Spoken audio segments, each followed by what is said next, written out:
नमस्कार दोस्तों, मैं आपका दोस्त यारो का यार मनीष कुमार आपका स्वागत करता हूं अपने YouTube चैनल दमन क्लासेस पर। आज हम BTC फर्स्ट सेमेस्टर की हिंदी पढ़ेंगे, जिसमें आपका चैप्टर है चैप्टर नंबर 5। इसे हम 2 से 3 पार्ट में बनाएंगे।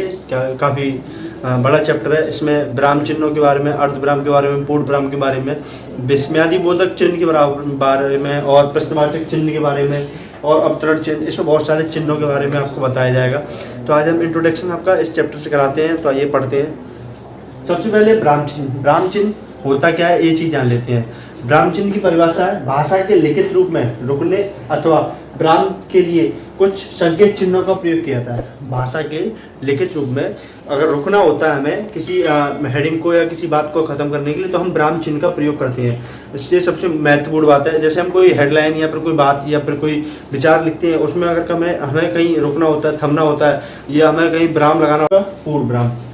विराम चिन्ह विभिन्न प्रकार के होते हैं, जैसे कि आपका होता है पूर्ण विराम, अर्धविराम, अल्पविराम, प्रश्नवाचक चिन्ह, विस्मयादि बोधक चिन्ह, आपका अवतरण चिन्ह, विराम चिन्ह विभिन्न। तो हम सबसे पहले पढ़ेंगे पूर्ण विराम चिन्ह। पूर्ण विराम चिन्ह का साइन कैसा होता है और पूर्ण विराम चिन्ह की परिभाषा क्या होती है और पूर्ण विराम चिन्ह का उपयोग कहाँ कहाँ होता है, आज हम इस चीज को बताएंगे। तो आइए देखते हैं। तो पूर्ण विराम चिन्ह का साइन ये है आपका, मैं आपको एक बार और बता देता हूँ। ये आपका पूर्ण विराम चिन्ह का साइन होता है। तो पूर्ण विराम चिन्ह का प्रयोग कहाँ कहाँ किया जाता है? पूर्ण विराम चिन्ह का प्रयोग होता है सरल वाक्यों में और मिश्रित वाक्यों में। जैसे कि इसकी परिभाषा पढ़ देता हूँ मैं आपको। इस चिन्ह का, पूर्ण विराम चिन्ह का प्रयोग सरल वाक्यों में, मिश्र वाक्यों में तथा संयुक्त वाक्यों में इसका प्रयोग होता है। केवल प्रश्न सूचक वाक्य और विस्मयादि बोधक वाक्यों में इसका प्रयोग नहीं किया जाता है। प्रश्न सूचक वाक्य वो वाक्य होती है जिसमें आपसे प्रश्न पूछा जाता है, जैसे कि आप कहाँ जा रहे हो, आप क्यों कर रहे हो, आप क्या कर रहे हो। इस मतलब WH वर्ड जिसे हम प्रश्न सूचक वाक्य कहते हैं। उन वाक्यों में जिसमें प्रश्न पूछे जाते हैं, उन वाक्यों में पूर्ण विराम चिन्ह का प्रयोग नहीं किया जाता है। और विस्मयादि बोधक चिन्ह वो चिन्ह होते हैं जिसमें मतलब आपको एक साथ अपने विचार उत्पन्न करने होते हैं। ओह, ये क्या हो गया, हाय, ये क्या कर दिया आपने। जैसे हम एक साथ हम दुख प्रकट करते हैं या एक साथ हम खुशी प्रकट करते हैं, तो उसमें हम पूर्ण विराम चिन्ह का प्रयोग नहीं करते हैं। तो आपका पूर्ण विराम चिन्ह के कुछ एग्जाम्पल है, उनको भी देख लीजिए और समझ लीजिए। पूर्ण विराम चिन्ह का सबसे पहला एग्जाम्पल है सरल वाक्य का, मोहन स्कूल जाता है। इसमें यहाँ एक पूर्ण विराम चिन्ह लगेगा। पूर्ण विराम चिन्ह जो सरल वाक्य बताया था मैंने आपको कि सरल वाक्यों में सरल, मिश्रित और संयुक्त वाक्य जो होते हैं उनमें पूर्ण विराम चिन्ह का प्रयोग होता है। पूर्ण विराम चिन्ह सबसे पहले मोहन स्कूल जाता है। मोहन स्कूल जाता है, ये एक सरल वाक्य है, तो सरल वाक्य में पूर्ण विराम चिन्ह का प्रयोग किया गया है। नेक्स्ट है आपका हमारा पक्का विश्वास है कि भारत आगे बढ़ता जाएगा। हमारा पक्का विश्वास है कि भारत आगे बढ़ता जाएगा। संयुक्त वाक्य भी है क्योंकि ये 2 वाक्यों से मिलकर बना हुआ है। यहाँ भी एक वाक्य है, यहाँ भी 2 वाक्यों से मिलकर बना हुआ है, तो इसे मिश्र वाक्य बोलेंगे। मिश्र वाक्य में भी पूर्ण विराम चिन्ह का प्रयोग किया जाएगा एक यहाँ। That's okay. और नेक्स्ट है आपका जो कि मोस्ट इंपोर्टेंट है, ये काफी पेपरों में पूछा जाता है। ये सभी लोग ये बताते हैं कि मिश्र वाक्य और संयुक्त वाक्य में पूर्ण विराम का प्रयोग किया जाता है। नेक्स्ट तीसरा आपका है दोहा, सोरठा, चौपाई आदि छंदों में भी इसका प्रयोग करते हैं। अब प्रयोग करते कैसे हैं, कहाँ कहाँ प्रयोग करते हैं, आइए देखते हैं। सबसे पहले दोहा, सोरठा और चौपाई में सबसे पहले जो पहला चरण होता है उसके अंत में एक सिंगल पूर्ण विराम का चिन्ह का प्रयोग करते हैं और इसके दूसरे चरण में डबल पूर्ण विराम चिन्ह का प्रयोग करते हैं। जैसे कि आपका मैंने एक दोहा लिख रखा है, आइए देखते हैं। दीन दयाल बिरबू संभारी, दीन दयाल बिरबू संभारी, जिसमें एक पूर्ण विराम का चिन्ह किया जो कि इसका एक पहला चरण है। और नेक्स्ट आपका हरियु नाथ मम संकट भारी, इसमें मैंने डबल पूर्ण विराम का प्रयोग किया है, जैसा कि आप देख सकते हैं। नेक्स्ट है आपका अर्धविराम। अर्धविराम का यूज कहाँ करते हैं? अर्धविराम का हम यूज वहाँ करते हैं जहाँ हम पूर्ण विराम से थोड़ा कम समय के लिए रुकने के लिए हम अर्धविराम का यूज करते हैं। अर्धविराम की हमें आवश्यकता क्यों पड़ी? अर्धविराम की हमें आवश्यकता इसलिए पड़ी क्योंकि पूर्ण विराम में हम पूर्ण स्थिति तरीके से रुक जाते हैं। जैसे हमने कोई भी वाक्य बोला, वहाँ हम पूर्णतः रुके गए या वाक्य खत्म किया तो हम वहाँ रुक गए, हमने वहाँ पूर्ण विराम लगा दिया। लेकिन हमें बीच वाक्य में, मध्य में भी हमें कहीं ना कहीं थोड़ा सा रुकना होता है, जहाँ हमें हेडिंग को, सब हेडिंग को समझाने के लिए, तो वहाँ हमें अर्धविराम की आवश्यकता पड़ती है। अर्धविराम का साइन कैसा होता है? अर्धविराम का साइन होता है आपका एक बिंदी लगाया और नीचे कॉमा लगा दिया, ये होता है आपका अर्धविराम का साइन। तो अर्धविराम की परिभाषा क्या, एक बार आप फिर से समझ लीजिए। अर्धविराम पूर्ण विराम से कम समय के लिए ठहरना व रुकने के लिए हम अर्धविराम का उपयोग करते हैं। अर्धविराम का साइन ये होता है। अर्धविराम का हम एक एग्जांपल देते हैं जिससे कि आपकी समझ में आ जाएगा। जैसे कि आपका एक एग्जांपल है, भारत में राजनीतिक स्वतंत्रता का संघ महात्मा गांधी जी ने फूका। भारत में राजनीतिक स्वतंत्रता का संघ महात्मा गांधी जी ने फूका। भारत में किसका संघ फूका महात्मा गांधी जी ने? राजनीतिक स्वतंत्रता का। तो हमें यहाँ थोड़ा सा ठहरना पड़ा, बीच में हल्का सा कुछ टाइम के लिए रुकना पड़ा, इसलिए हमने यहाँ अर्धविराम का साइन लगाया। नेक्स्ट है अहिंसा और असहयोग के अर्थ उन्होंने ही दिए। यहाँ भी हमें अर्धविराम की आवश्यकता पड़ी, तो यहाँ अर्धविराम का चिन्ह लगाया।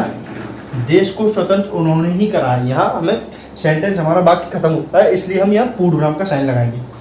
तो वाक्य के मध्य में पूर्णविराम से कम समय के लिए ठहरने के लिए हमें अर्धविराम की आवश्यकता पड़ती है, और अर्धविराम से भी कम समय के लिए ठहरने के लिए हमें अल्पविराम की आवश्यकता पड़ती है। तो ये पूरा वाक्य एक ही है, जैसे हम पढ़ते हैं, मैं पूरा वाक्य एक सेंटेंस में पढ़ता हूँ। भारत में राजनीतिक स्वतंत्रता का संघ महात्मा गांधी जी ने फूका। अहिंसा और असहयोग के अर्थ उन्होंने ही दिए। देश को स्वतंत्र उन्होंने ही कराया। तो इस वाक्य में हमें दो जगह ठहरना था कम समय के लिए, इसलिए हमने यहाँ इसमें हमने अर्धविराम का साइन यूज किया, जो कि हमने एक बार लगाया भारत में राजनीतिक स्वतंत्रता का संघ महात्मा गांधी जी ने फूका, तो यहाँ यूज किया, और एक बार अहिंसा और असहयोग के अर्थ उन्होंने ही दिए, एक बार यहाँ यूज किया। उसके बाद यहाँ सेंटेंस फिनिश होता है, वहाँ हमने पूर्णविराम का चिन्ह यूज किया। नेक्स्ट है आपका अल्पविराम। अल्पविराम क्या होता है? अल्पविराम आपका अर्धविराम से भी कम समय के लिए वाक्य के मध्य में रुकने के लिए हमें अल्पविराम की आवश्यकता पड़ी। अल्पविराम का साइन क्या होता है, एक बार आप समझ लीजिए। अल्पविराम का साइन होता है एक कॉमा, जिसे हम इंग्लिश में कॉमा बोलते हैं। तो ये होता है आपका अल्पविराम का साइन। अल्पविराम की आवश्यकता इसलिए पड़ी क्योंकि हमें अर्धविराम से भी कम समय के लिए रुकने के लिए हमें अल्पविराम की आवश्यकता पड़ी। अल्पविराम क्या होता है?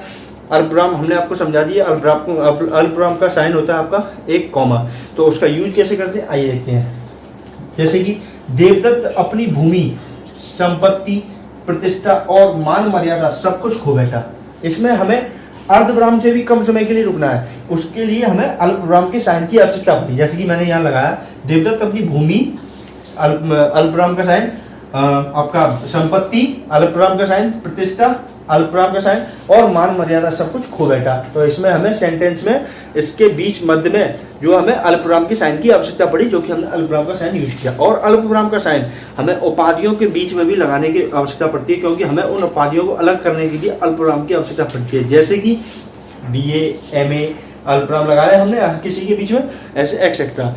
नेक्स्ट है आपका प्रश्नसूचक चिन्ह। प्रश्नसूचक चिन्ह क्या होते हैं? प्रश्नसूचक चिन्ह के उपयोग कहाँ होते हैं?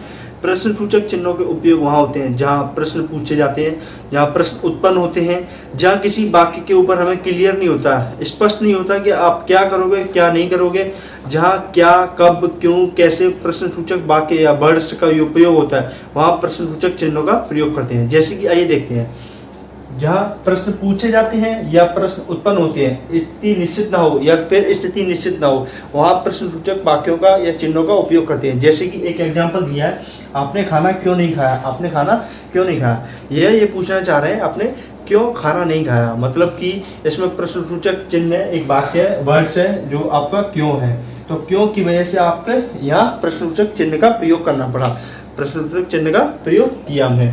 नेक्स्ट है आपका विस्मयादि बोधक चिन्ह। विस्मयादि बोधक चिन्ह क्या होता है? विस्मयादि बोधक चिन्ह होते हैं जिसमें हर्ष हो, उल्लास हो, खुशी हो और दुख हो, दुख प्रकट हो, अपने भाव प्रकट हो, किसी के लिए नफरत प्रकट हो, घृणा पैदा हो, तो इन सभी बड़ों को हम विस्मयादि बोधक चिन्ह कहते हैं। जैसे कि हम इसमें जैसे वाह क्या मजा आ गया, वाह खाना बहुत अच्छा था, हाय ये बहुत गलत हुआ आपके साथ, आपके जैसे इसमें एक एग्जांपल लिखा है, हे ईश्वर सबका कल्याण हो, हे ईश्वर सबका कल्याण हो, ये आपका प्रश्न विस्मयादि बोधक चिन्ह का साइन है, ये आपका विस्मयादि बोधक चिन्ह का साइन है।